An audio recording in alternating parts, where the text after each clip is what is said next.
Hi, Pokemon. One of my favorite franchises of all time. I really love you. And especially your competitive scene, which is too complicated for its own good. Every time that you talk about the competitive of Pokemon, it's a difficult story to begin with. You have multiple different game modes in all single battles, double battles, and to a lesser extent, triple battles. Then you also have BGC, which is a completely different format with their own set of rules and differences that make it unique in its own. When you go to singles, you have the main branch of tiers, which are Ubers, Overuse, Underuse, Rarely Used, Never Used, PU, and Little Cup. But those are not the only ones that they are. There's a lot of different formats that follow their own set of rules, including the one that I'm gonna talk about today, which is National Dex. National Dex is a format in which every single Pokemon that has ever been created is put into a single place. They have access to all of the moves that they have ever had, and they have access to all of the gimmicks that had been created at some point in Pokemon history. Megas, C-moves, Terras, all of them can coexist in a single metagame. The only one that is not included is Dynamax, so you can imagine how broken it is even in this insane metagame. This combination of factors have created the absolute most broken metagame in the history of Pokemon. You have a really similar division of tiers as regular play. You have the overused tier, the underused tier, and the rarely used tier. If a Pokemon is too strong for all of that, it's put into the National Dex Uber tier. A tier which combines most of the most broken Pokemons of all time. But wait, how is it possible that you just said most and not all of the best Pokemons of all time? And here is where I present the single most broken tier of all time in National Dex, Anything Goes. It's an exclusive tier which is composed of the most broken Pokemons that have ever been created. It's so exclusive that these 7 Pokemons are the only ones that are considered to be so broken that they had to be put in a pedestal to be glorified by every other Pokemon. And today, I wanted to talk about the 7 most broken Pokemons in all of Gen 9. So let's start with the first one, shall we? The original Anything Goes was created specifically for one Pokemon, which was Arceus in Generation 4. But in reality, the first time that Anything Goes truly meant something was when in Generation 6 was introduced Mega Rayquaza. Mega Rayquaza is most likely the single strongest Pokemon ever created. And yeah, I can understand why a Pokemon like that could be so strong. Having a Pokemon that already has stats of a legendary and gave it a Mega on top of that is obviously something that is gonna broke it. But there's other Pokemons with those same characteristics, like Primal Groudon, Primal Kyogre, and mainly both of the Mega Mewtwo's. So why Mega Rayquaza is so strong that he has its own tier, but the others are nowhere near close those levels of brokenness? Well, let's talk about Mega Rayquaza. Mega Rayquaza has the single highest base stat total in the history of the game.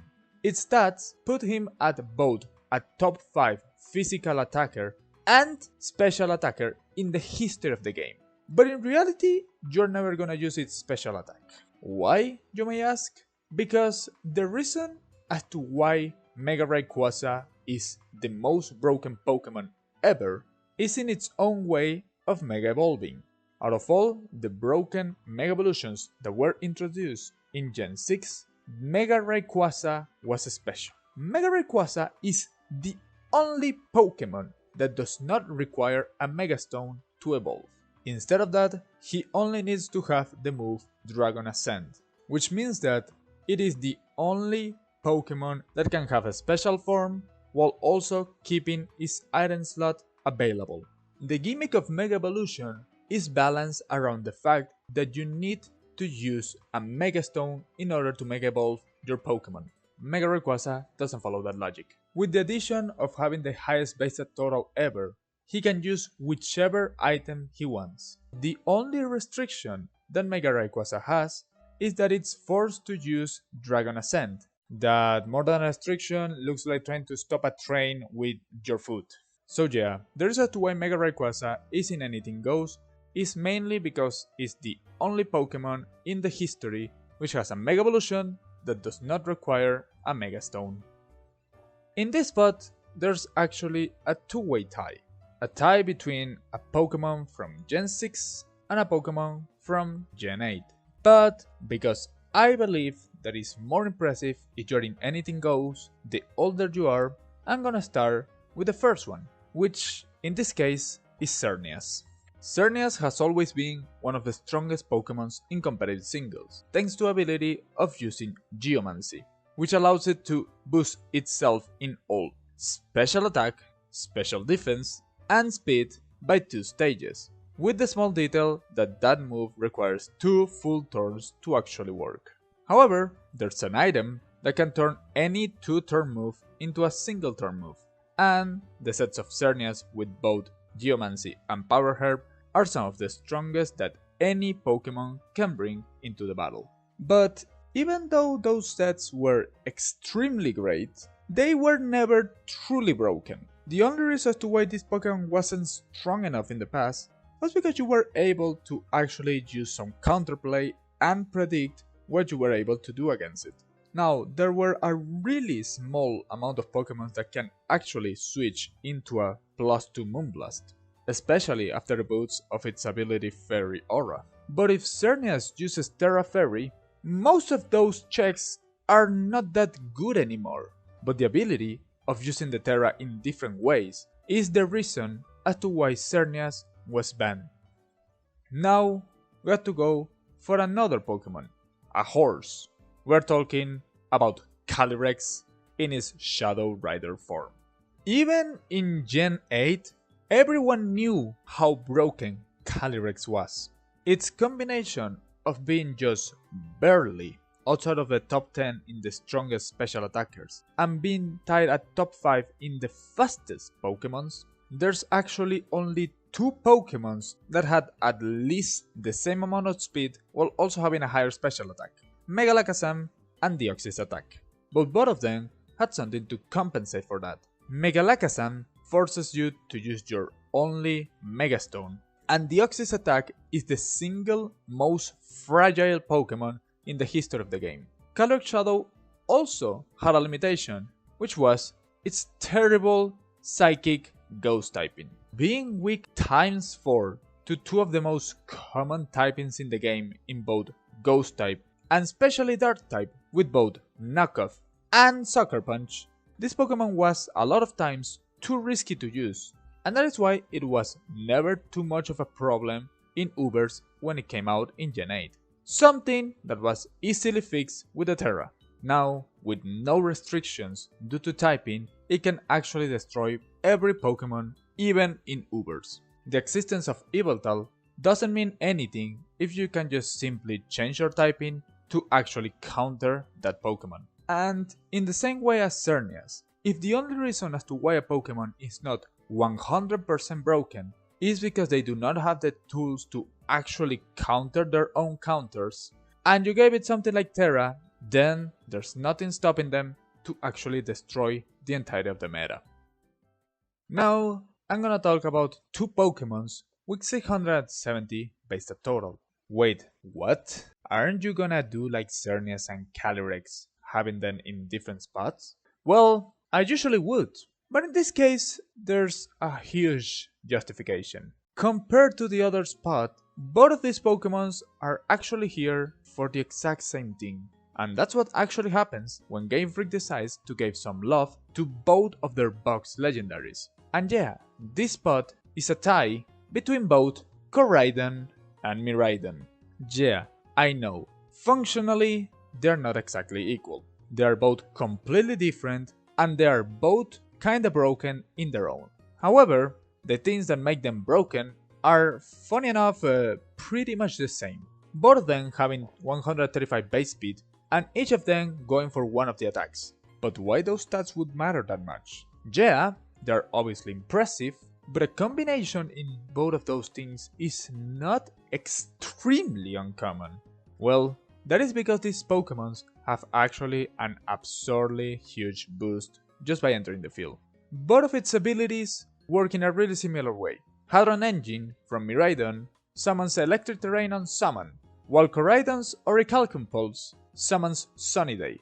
That is interesting on its own, but there's a catch, and is that both of them, when they are in their respective summoned terrain, have a boost in 1.33 to their special attack and physical attack. So in reality, they actually act as 180 based at attack and special attack, making it so the only Pokemon that is as strong as them while being faster is the Oxys attack, while both Miraidon and Koraidon are pretty bulky.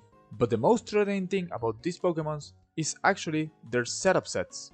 Koraidon with Swords Dance and Scale Shot, and Miraidon with Calm Mind were so great that even in a meta with no Tera, they would probably still be too good in Ubers. But in a meta where you can change your typing to adequate to the necessities of your team, there was no reliable counter to both of them.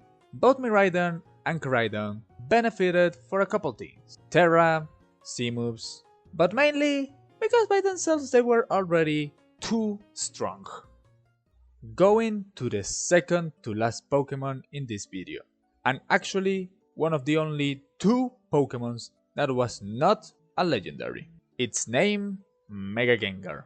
The stats of Mega-Gengar are kinda absurd, yeah, but how is a Pokemon with such a low base total such a broken Pokemon? There's a huge reason for that.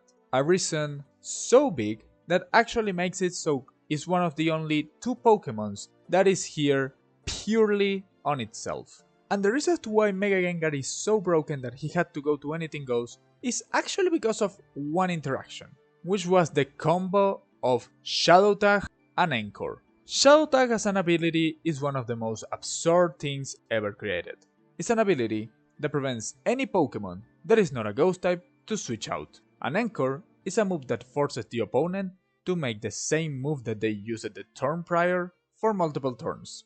If at any point in the game your opponent tried to attack you with a normal or fighting type move, tried to use Toxic or Will-O-Wisp in your Pokemon, or tried to boost anything that is not a speed in itself, and you have Gengar already Mega Evolved, at any point in the game you can switch Gengar into the field and make it so your opponent immediately loses the game. One misplay against a Pokemon that is faster than 95% of the tier and you are completely doomed.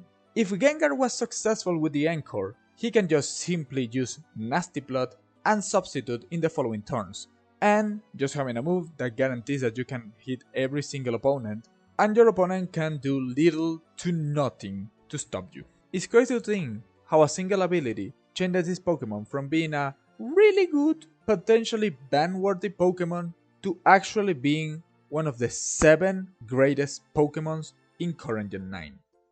And now we have the 7th god of the Pokemon competitive of the 9th generation. Surprisingly enough, after looking at all of these juggernauts with all of these insane stats, we go to the other end of the spectrum, going to the actually lowest base stat total not only of this tier, but out of any fully evolved Pokemon. The last Pokemon in Anything Goes is Shedinja. Shedinja is a funny Pokemon. A Pokemon that only has a single HP and can be killed in theory with anything. However, it has the greatest ability in all of Pokemon history, which is Wonder Guard. An ability that prevents it from receiving damage from any attack that is not super effective. Over the years, it was a fun gimmick, but he was always bad. He was one of the, if not the worst Pokemon that you can play with. So how this Pokemon managed to turn into one of the 7 most broken ones? Terastallization came to save the day. A Pokemon that can only die if it's hit by a super effective move, that can change its typing, is one of the most absurd ideas that you can ever imagine. And is most likely one of the reasons to why they decided not to put in Scarlet and Violet. But in national decks, that doesn't matter. Contrary to the popular belief, the reason as to why Shedinja was banned was not because of the set of Air Balloon and Tera-Electric. Those sets were fun to cut off guard a lot of unexperienced people that they were not nearly good enough to actually be impactful in the metagame. The real reason as to why this Pokemon was banned was because of the heavy duty boots sets. Heavy duty boots is an object that prevents the Pokemon from receiving any damage from any entry hazard. One of the main ways to easily counter Terra Electric Shedinja was to simply put something like Stealth Rock. With heavy duty boots, that's not an option. But not having that means that you can hit it super effective, right? Yeah, but when you go against a Pokemon that you do not know which Terra is using, you have to make this one of the hardest guessing games of all time. Heavy duty boots with Terra make it so most of the time you simply had no idea what to expect of a Shedinja. If your opponent cannot do damage with the entry hazards, then he has to find another way to actually counter Shedinja, and there's where the Terras actually come into play. If you want to counter that with Will-O-Wisp, your opponent might have Terra Fire, making it immune to it. If your opponent relies on something like Toxic, or for example Sandstorm, you can beat Terra Steel, but you will not always beat Terra Steel. You can actually beat Terra Poison to counter the Toxic, or you can beat Terra Rock or Terra Ground to counter the Sandstorm. You can even go with the actually traditional Terra Electric, so they are forced to have a ground type move if they do not have any of the other things that I said. Basically, Shedinja with Terra make it so more than a game where you actually can counter a Pokemon, you just have to hope that you guessed any of the 18 possible typings. Of course, there were typings that were more common than others, but basically that forced your team to be built around countering Shedinja. Because if you did not have a counter to Shedinja, you immediately lose it every single game. And having a Pokemon that can actually win you the game simply by existing is something that cannot happen. And that's why Shedinja, despite being one of the worst Pokemons in every other generation, it was just too good for even the theoretical highest tier in Gen 9 national decks.